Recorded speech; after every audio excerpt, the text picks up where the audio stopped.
Hoje eu quero ajudar você a ganhar pessoas para Jesus. Quantos creem que pode ser instrumento de Deus para levar salvação para outros? Você crê nisso? Eu creio. Eu estava vendo as crianças e lembrei de um testemunho. Vendo as crianças falar. Um pai uma vez levou seu filhinho pequeno no culto e falou assim: olha, hoje vai vir um pregador. Ele vai ensinar a gente a falar de Jesus para as pessoas. O menino tinha 6, 7 anos. Foi todo empolgado para a igreja, sentou. E aí, quando terminou, ele foi lá falar com o pastor. Puxou assim o pastor e falou: pastor, meu pai disse que era para eu vir aqui, que você ia ensinar a gente a falar de Jesus para as pessoas. Eu ouvi você falando 1 hora e eu não entendi nada. Me fala aí, como uma criança que nem eu pode apresentar Jesus para os outros? E aí, o pastor falou assim: você já aceitou Jesus? Ele falou: sim. Então é fácil, basta você dizer o que Jesus fez por você, como você era antes e como você é agora. E aí ele falou: como é que é? Peraí, o que Jesus fez por mim, como eu era antes e como eu sou agora? Isso. Então por que você ficou falando 1 hora lá, pastor? Era simples. Passou um tempo, esse pastor recebe uma mensagem, um e-mail do pai do menininho, dizendo: olha, depois que o senhor falou para o meu filho, ele já levou 11 amiguinhos para a igreja. E as famílias estão chegando lá. E aí, esses dias eu estava vendo ele conversando com um amigo, e o menino perguntou para ele: mas como é que você faz para trazer tanta gente para a igreja? E aí, o menininho respondeu assim: basta você dizer assim, ó, que Jesus fez por você, como você era antes e como você é agora. Hoje eu quero te ajudar a pregar o evangelho. Crianças podem fazer isso. Idosos podem fazer isso. Qualquer pessoa transformada pela graça de Deus pode levar o amor de Jesus para os outros. Quantos creem nisso? Amém? Vamos estudar a palavra de Deus. Você trouxe a Bíblia? Abra lá em Lucas capítulo 10. Eu quero ler com você do versículo 1 a 9. São mais de 1000 lâmpadas, né? Glória a Deus. Até o final desse ano, essas lâmpadas vão estar completadas. Deus vai usar você. Diz assim a palavra de Deus: depois disso, o Senhor designou outros 72 e os enviou 2 a 2 adiante dele a todas as cidades e lugares para onde ele estava prestes a ir. Ele disse: a colheita é grande, mas os trabalhadores são poucos. Portanto, peçam ao Senhor da colheita que mande trabalhadores para a sua colheita. Vão, eu os estou enviando como cordeiros entre lobos. Não levem bolsa, nem saco de viagem, nem sandálias, e não saúdem ninguém pelo caminho. Quando entrarem numa casa, digam primeiro paz a esta casa. Se houver ali um homem de paz, a paz de vocês repousará sobre ele, senão ela voltará para vocês. Fiquem naquela casa e comam e bebam o que lhes derem, pois o trabalhador merece o seu salário. Não fiquem mudando de casa em casa. Quando entrarem numa cidade, forem bem recebidos, comam o que for posto diante de vocês. Cure os doentes que ali houverem e digam-lhes: o reino de Deus chegou. Você pode repetir comigo? O reino de Deus chegou. Aleluia. Esse texto que acabamos de ler é a pregação que Jesus faz para os 72 discípulos antes de os enviar de casa em casa para pregarem o evangelho. E as palavras de Jesus, elas têm o poder de acender o coração das pessoas, de colocá-las em movimento. Foram as palavras de Jesus que fizeram o coração dos discípulos no caminho de Emaús queimarem. Também foram as palavras de Jesus que transformaram Pedro, Tiago, João e André em pescadores de gente. Foram as palavras de Jesus que colocaram esses 72 numa rota de colisão com o poder das trevas, mas as portas do inferno não prevaleceram contra eles. As palavras de Jesus têm poder. Elas podem acender seu coração hoje e o meu e nos colocar em movimento. Quantos querem aprender com Jesus como levar o evangelho para outros? Levante as mãos. O que Jesus disse? Como ele ensinou os 72? Como ele fez para que a paixão missionária se acendesse no coração destes discípulos? A primeira coisa que Jesus apresentou foi uma visão. Olha lá o versículo 2. E lhes disse: a colheita é grande. Jesus está apontando numa direção. Ele está mostrando uma visão do que iria acontecer. Eu gosto da definição sobre visão que eu li no livro Liderança Corajosa, do Bill Hybels. Ele vai dizer que visão é uma fotografia do futuro que inspira paixão. De certa maneira, Jesus está mostrando uma fotografia. Uma colheita está para acontecer. Em João capítulo 4, Jesus vai dizer algo parecido. Os campos estão brancos. Ele está dizendo, a colheita vai acontecer e ela vai acontecer agora. Sabe o que eu creio? Uma grande colheita está para acontecer na nossa terra. Já começou. E você pode fazer parte disso. Uma grande colheita já começou nessa igreja. Eu estou vendo lâmpadas acesas e não vai parar, porque Deus vai levantar um povo que se move por fé e prega o evangelho de forma intencional. O que pôs homens de Deus em movimento normalmente foram visões. Quando Deus chama Jeremias, por exemplo, Deus dá uma missão difícil para Jeremias.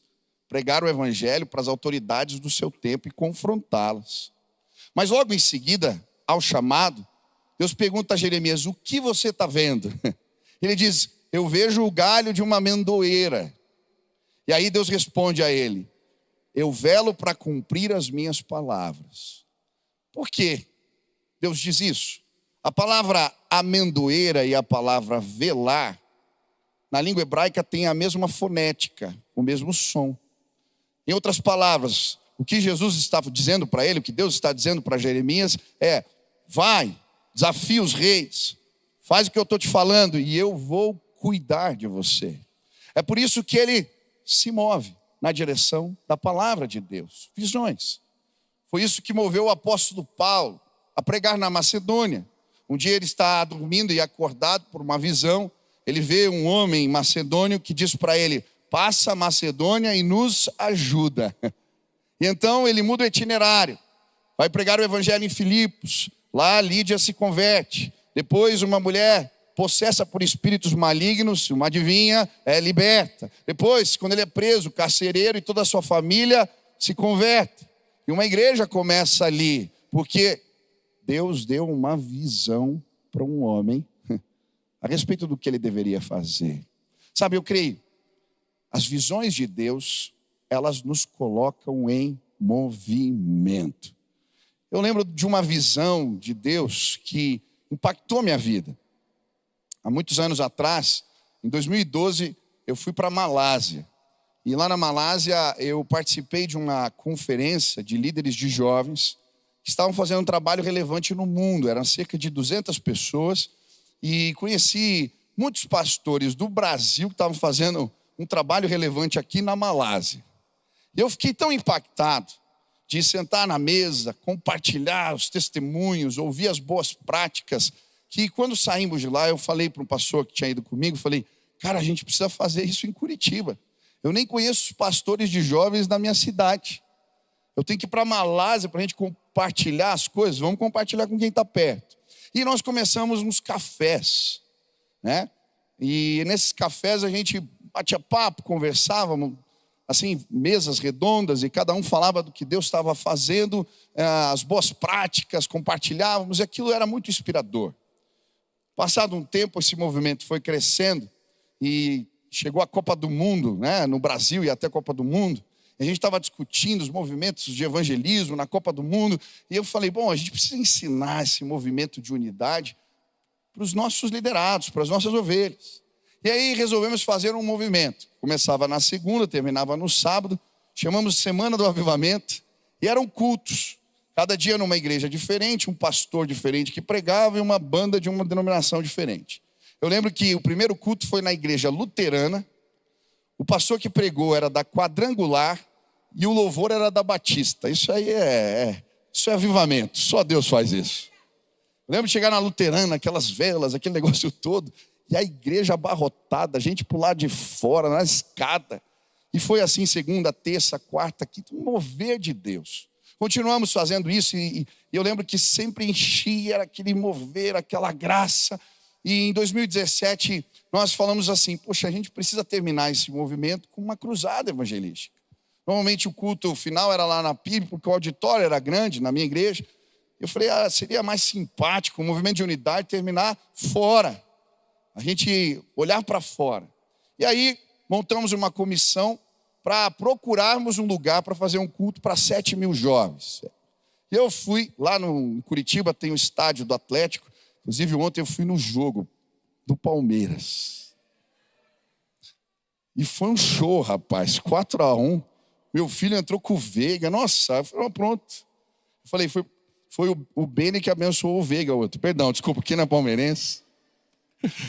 Mas, me perdi, fui falar do Palmeiras, tá vendo?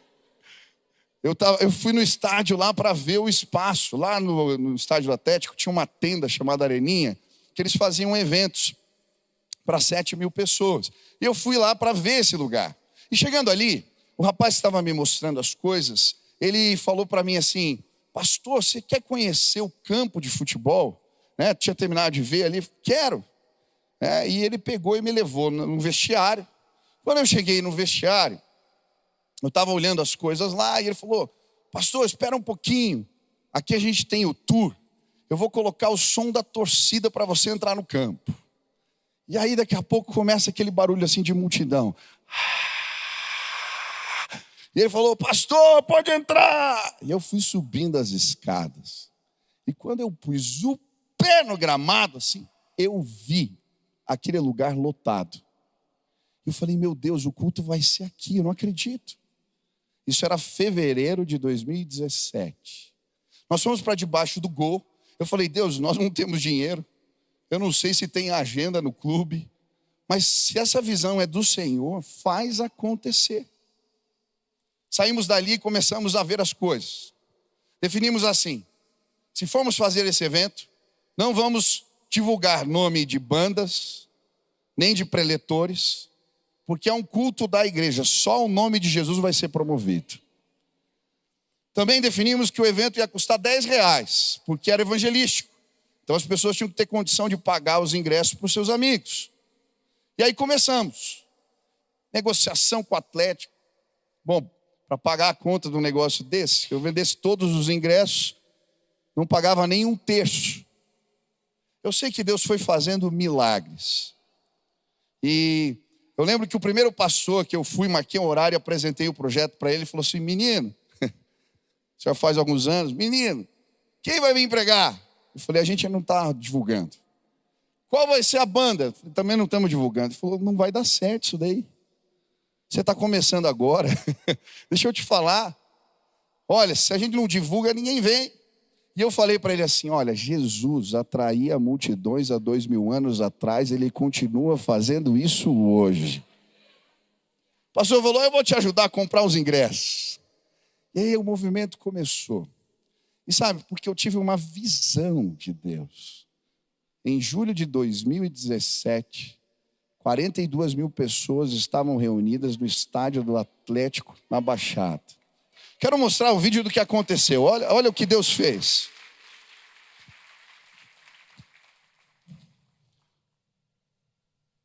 Os cultos nas igrejas. Esse é o culto na luterana que eu falei. Cada dia numa igreja diferente, uma denominação diferente. Um movimento de unidade. Terminamos lá na minha igreja, nós saímos para orar. Fizemos uma caminhada de oração até o estádio.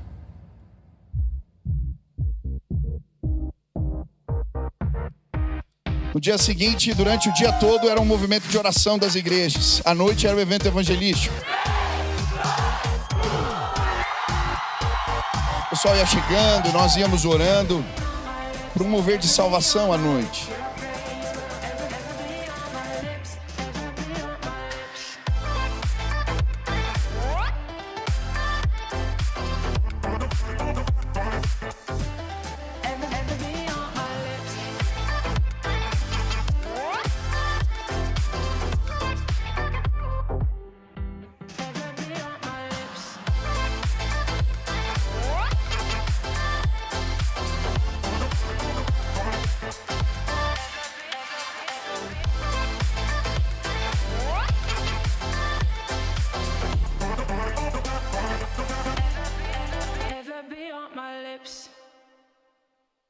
Jesus continua atraindo multidões. 42.000 pessoas estão aqui hoje. Aleluia!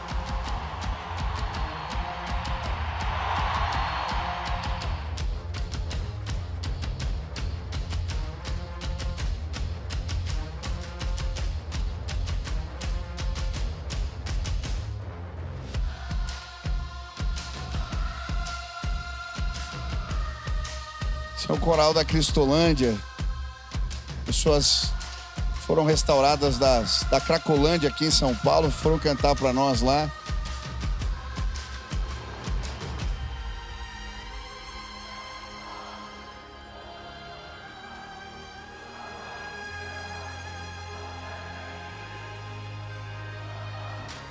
Nós oramos pelo Brasil, oramos para que Deus restaurasse a nossa terra.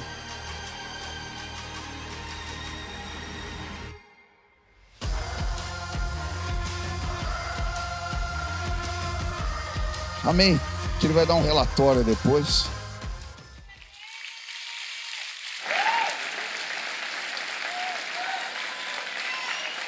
Não despreze uma visão que Deus coloca para você.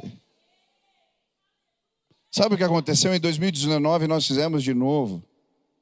E o dinheiro que sobrou nós ainda demos de oferta para o Descend. O que aconteceu aqui?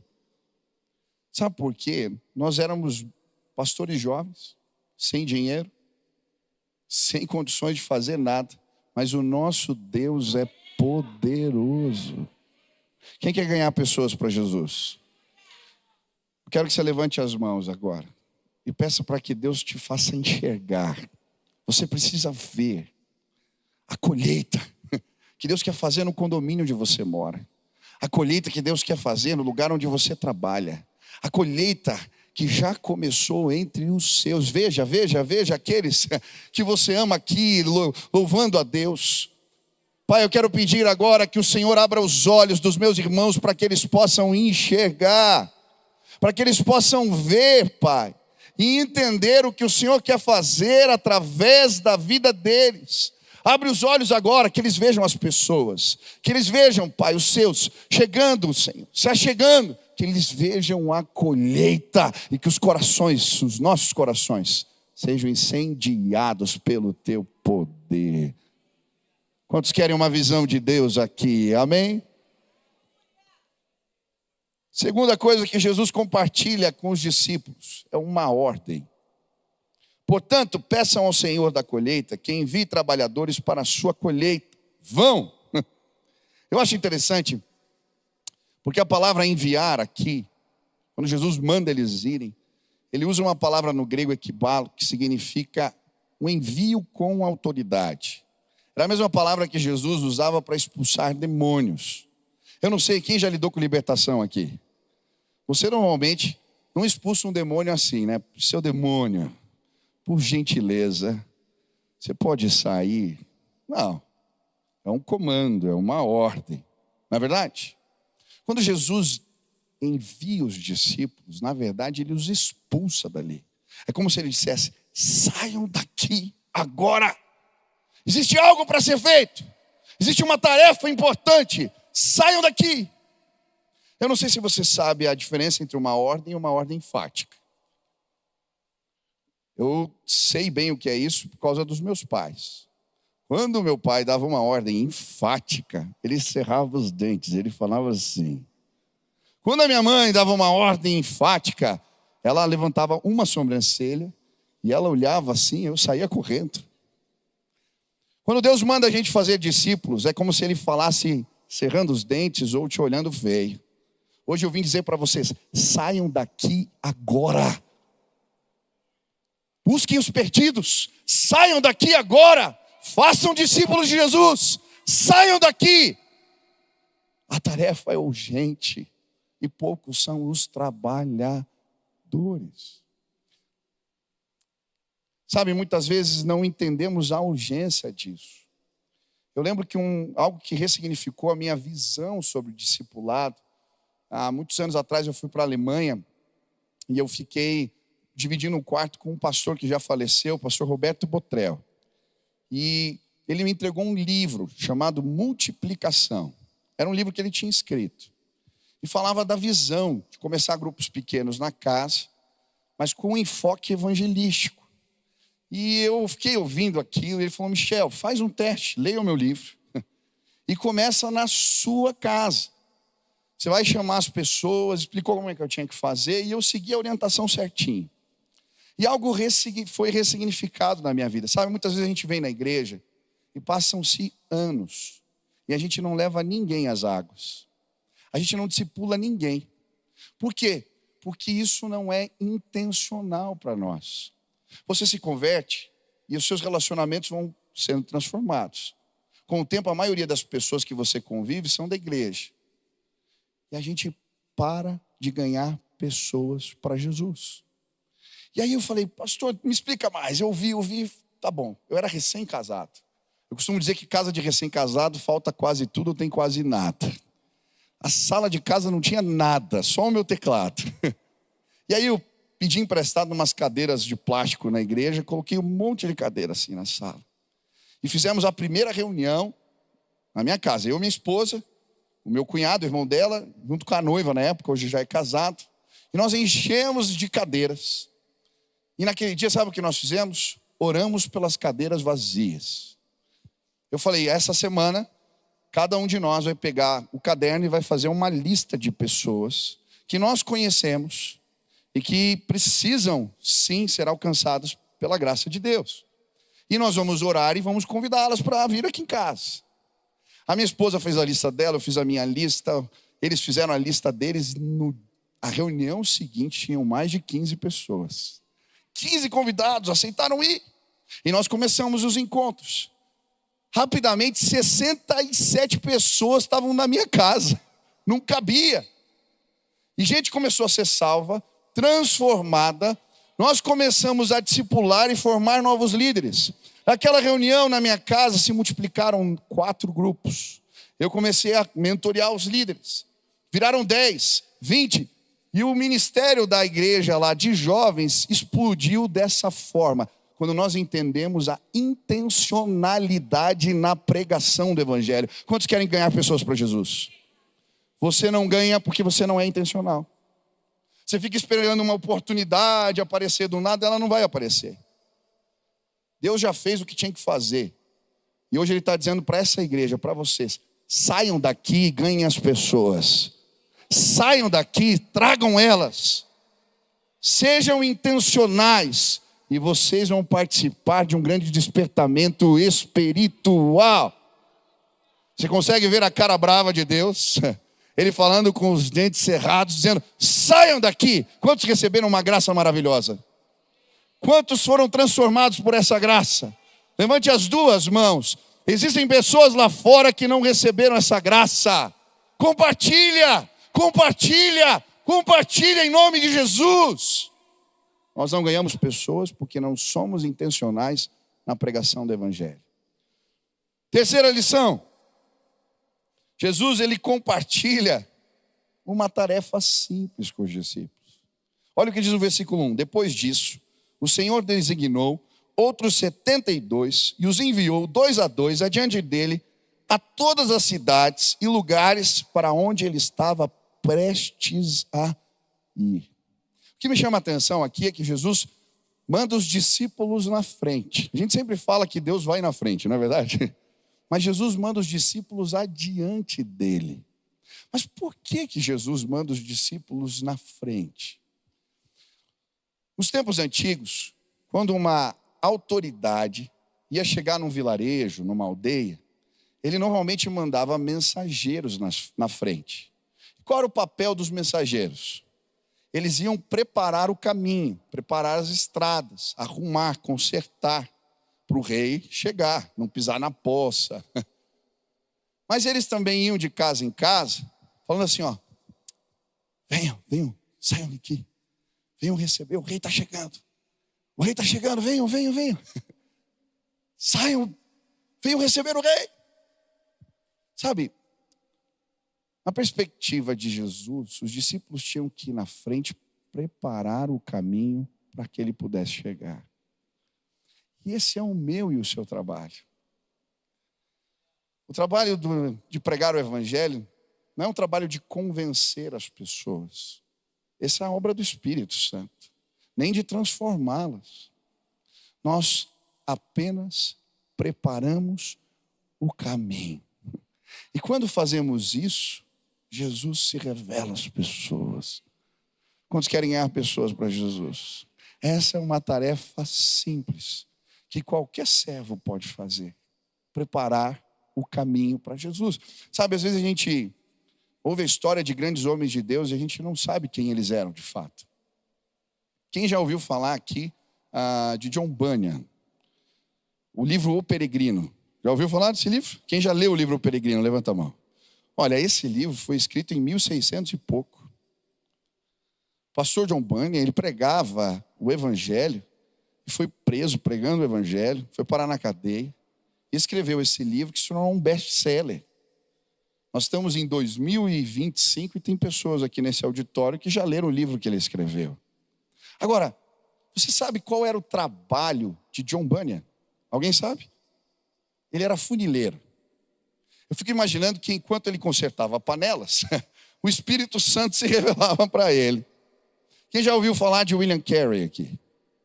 O pai das missões modernas, que levou o evangelho para as Índias. Um homem revolucionário. Ele traduziu a Bíblia para o Bengali. Ele transformou leis na Índia. Para você ter uma ideia, as mulheres, quando o marido morria, elas eram queimadas vivas no processo de sepultamento dos seus maridos. Por causa da pregação do evangelho naquele lugar, essa lei deixa de existir. Sabe o que o William Carey fazia? Ele era um sapateiro. E eu fico pensando que enquanto ele consertava sapatos, Deus se revelava a ele. Sabe, o evangelho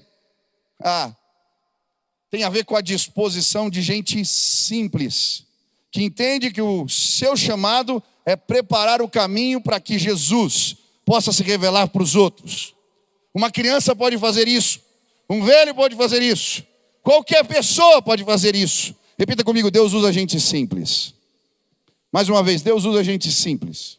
Agora olha para o irmão que está do seu lado e diga: para de ser metido a besta, porque Deus usa gente simples. Eu nunca me esqueço, um dia, eu era pastor dos adolescentes lá na igreja, e chegou um senhor, cabelos brancos assim, chorando na minha sala. Eu falei: o que aconteceu, meu irmão? Ele falou: Michel, eu tenho um projeto numa comunidade, uma favela lá de Curitiba. E eu uso o trabalho de escoteiros para falar de Jesus para os meninos. E eu fiquei sabendo que você vai fazer um acampamento de adolescentes, só que esses meninos não têm condição de ir para o acampamento. Eu falei: quantos são? São 12. Você pode me ajudar? Eu consigo ajudar alguns, mas não todos. Eu falei: meu irmão, como é que eu ia negar um pedido desse? O irmão chorando, falei: a gente vai dar um jeito, vamos levar os 12. Fomos para o acampamento. Eu chego no acampamento, primeira noite, e eu pedi para os meninos do meu quarto se apresentarem. Cada um foi falando seu nome, de onde vinha. E então desce da beliche um menino, forte assim. E ele diz: pastor, meu nome é Urso. Aquele ali é o Pudim, o Tuiuiu e o House. Eu esqueci do Estrela também, tio Estrela. Nós somos lá do projeto do seu Humberto, lá de escoteiros. Falei: poxa, que legal, sejam bem-vindos. Dei um abraço nos meninos.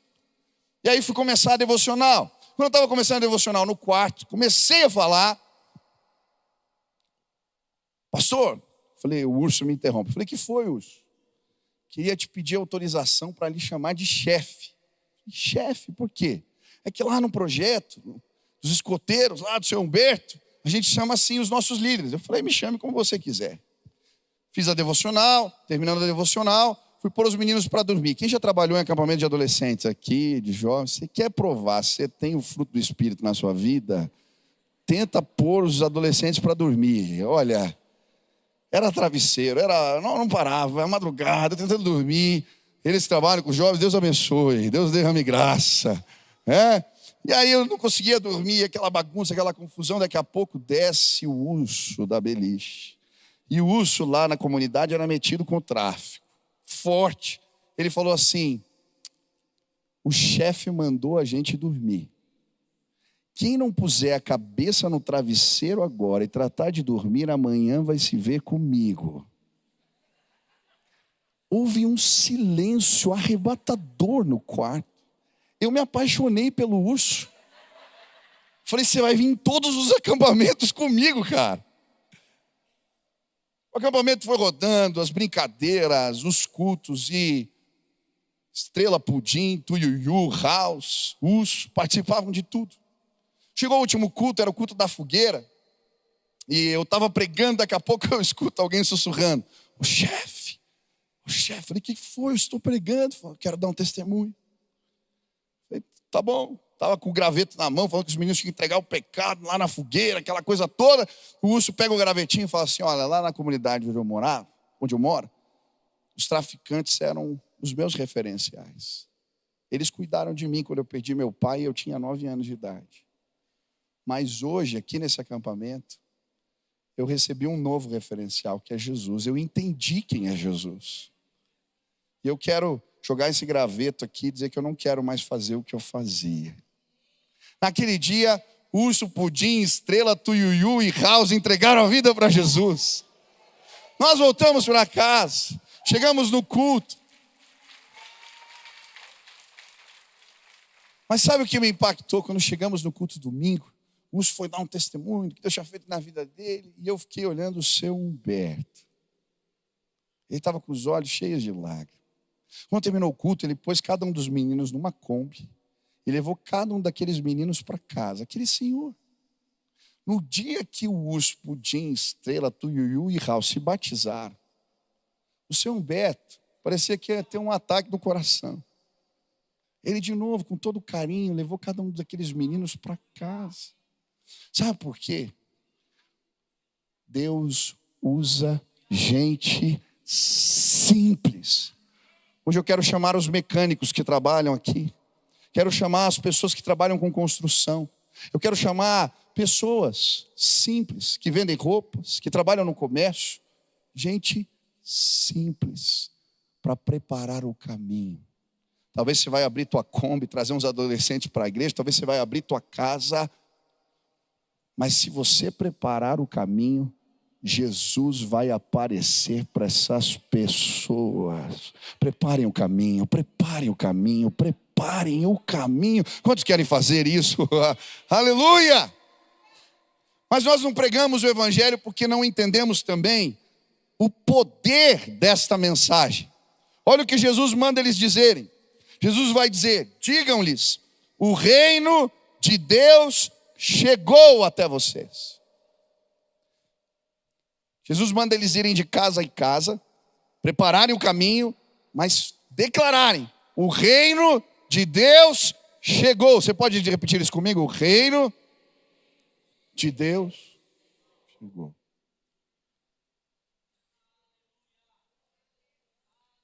O que representa isso? Quem aqui já entregou a vida para Jesus?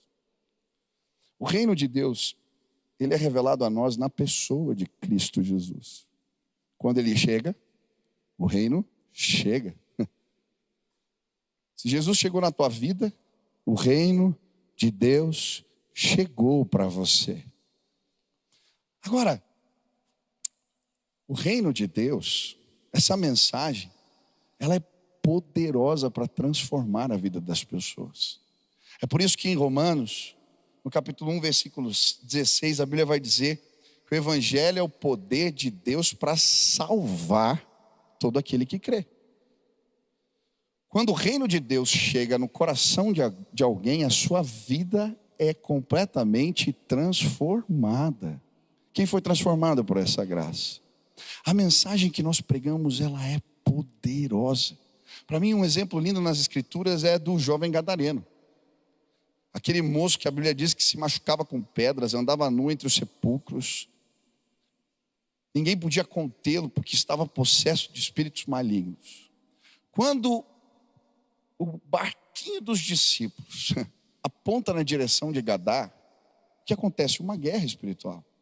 É por isso que uma tempestade acontece e Jesus, ele repreende a tempestade. Agora, quando Jesus põe o pé sobre as águas, o reino de Deus chega no mar da Galileia. Quando ele entra no barquinho e aquele barco para em Gadar, o reino de Deus chegou em Gadar. Porque aquele jovem possesso se prostra diante dele, o reino de Deus chega lá. Mas quando aquele jovem se converte, e agora fala em são juízo, completamente renovado, o reino de Deus chega no coração do jovem gadareno, e agora ele é enviado a Decápolis, as 10 cidades, e aonde ele passa, o reino de Deus chega com ele. Ei! O reino de Deus chegou no lugar onde você trabalha. Quantos creem? Quantos têm Jesus no coração? O reino de Deus chegou na escola onde você estuda, na faculdade onde você está. O reino de Deus chegou. E Ele é poderoso para transformar vidas. Quantos foram transformados por essa graça? Um dia eu estava saindo da igreja e encontrei um jovem. Eu estava saindo e ele falou: pastor, espera um pouco. Eu falei: que foi? Falou: pastor, eu não sirvo nem para morrer. Falei: como assim, cara? Essa semana eu peguei um cinto, enrolei no pescoço e me pendurei. Fechei a porta, me pendurei. Eu queria tirar minha vida, mas o cinto arrebentou. Eu não sirvo nem para morrer, pastor. Eu falei: não, Deus tem uma obra para fazer na tua vida. E aí eu falei de Jesus para aquele moço. Convidei ele para ir na minha cela. Eu lembro que na cela eu pus ele assim numa cadeira no meio, nós fizemos um cafuné espiritual nele, juntou todo mundo e começamos a orar por aquele moço. E ele entregou a vida para Jesus. Fizemos discipulado, batizei aquele jovem. Passou cerca de 2 anos, um dia eu entro na igreja, falei: como é que você está, cara? Eu falei: pastor, eu estou vindo do discipulado. Eu falei: que discipulado? Eu estou discipulando 9 pessoas. Sabe por quê? O evangelho é o poder que transforma vidas. Você prega uma mensagem que é poderosíssima. Essa mensagem é tão poderosa que ela não pode ser contida. Eu gosto quando Paulo, ele vai dizer lá em Colossenses 1:5, o evangelho que chegou até vocês por todo mundo, este evangelho vai frutificando e crescendo, como também ocorre entre vocês. O apóstolo Paulo está preso, mas não puderam parar o poder do evangelho, porque preso, ele escreve cartas agora, aos Efésios, Filipenses, Colossenses e a Filemão. E as cartas que ele escreve se espalham por aquela região. Elas cruzam a barreira do tempo. Quem tem uma Bíblia aí aqui hoje? Levanta a mão. As cartas de Paulo chegaram a você, porque o evangelho não pode ser parado, contido, ele é poderoso. Se não bastasse na cadeia, ele encontra Onésimo, um escravo. Eu não sei se você sabia, mas Filemão, ele era em Colossos, a igreja de Colossos se reunia na casa dele. Onésimo era escravo de Filemão, que foi convertido na cadeia. Paulo escreve e fala assim: ó, leva lá, leva a carta. Agora, a gente lê Colossos, tá? Embora o nome signifique grande, colossal, né? Esse é o sentido. A cidade de Colossos era uma cidade, naquela época, que estava morrendo. Por que estava morrendo? Por causa dos terremotos naquela região, a cidade foi esvaziada. E tinham 2 cidades perto, Hierápolis e Laodiceia, que estavam crescendo muito. Uma era a cidade bancária, outra um centro medicinal. Em Colossos não tinha mais quase ninguém. Mas o evangelho chega no meio do nada, porque ele é o poder de Deus para salvar. Eu lembro um testemunho que eu ouvi do pastor Ronaldo Lidório, que eu achei tão lindo. Ele se preparou anos para ir pregar o evangelho numa tribo não alcançada no interior da Amazônia. Estudou a língua, estudou o local, fez toda uma programação para chegar naquele lugar. E quando ele chega lá para pregar para os não alcançados, ele encontra uma igreja forte, pujante.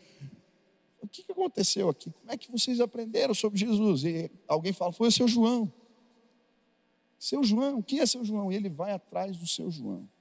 Encontra um homem semi-analfabeto, era um pescador, começou a fazer escambo com os índios. Na sua canoa tinha uma rede, uma cadeira e uma panela. Esse era o seu João.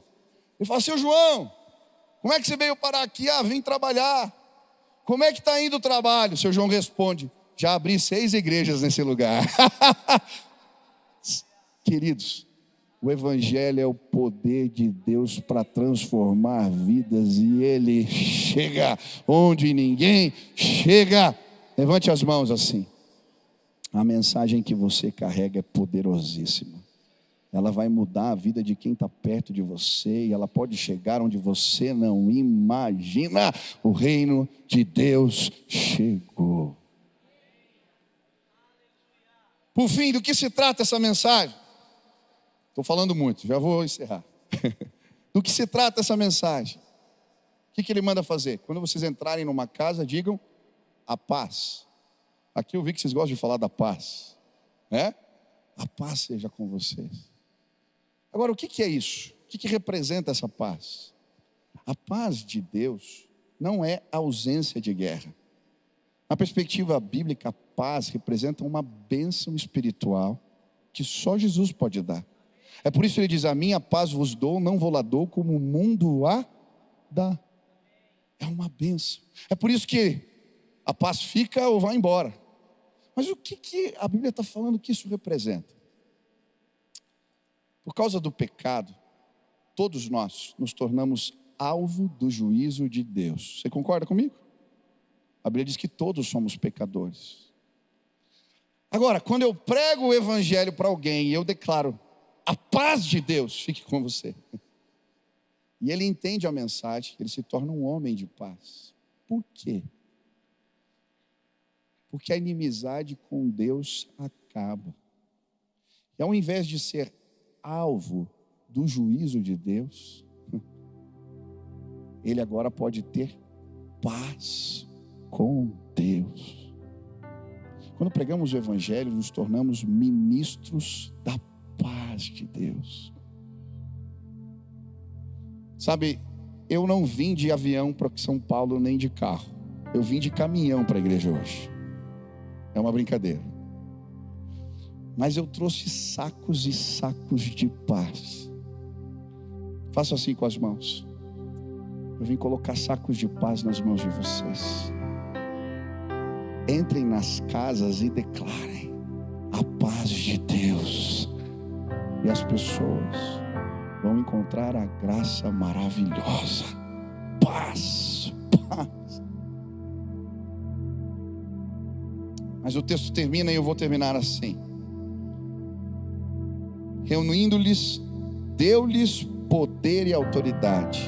Repita comigo: poder e autoridade. Parece uma redundância, mas não é.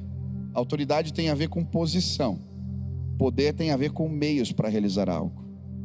Por exemplo, eu posso ser presidente da República, ter uma posição de autoridade, mas não ter poder para implementar determinada lei. Deu para entender? Em outras palavras, o que Jesus está dizendo: tudo o que vocês precisam para fazer a minha obra, eu vou dar para vocês. Todo o recurso espiritual que vocês precisam.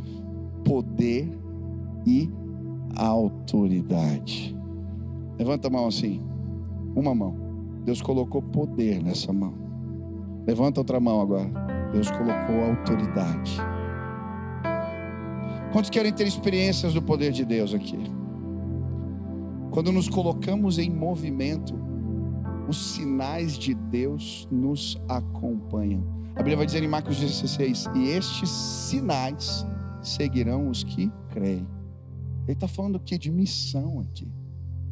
As maiores experiências que eu já tive com Deus foi pregando o Evangelho para outros. Poder e autoridade. É por isso que ele fala: não levem alforje, não levem sandália, não levem nada. Vocês têm tudo o que vocês precisam para fazer a minha obra. O Lawrence Cunningham, ele dizia assim: você já viu cachorro correr atrás de carro parado? Ele só corre atrás de carro em movimento. Quem quer ter experiências do poder de Deus aqui? Se coloque em movimento e você vai ver a glória de Deus.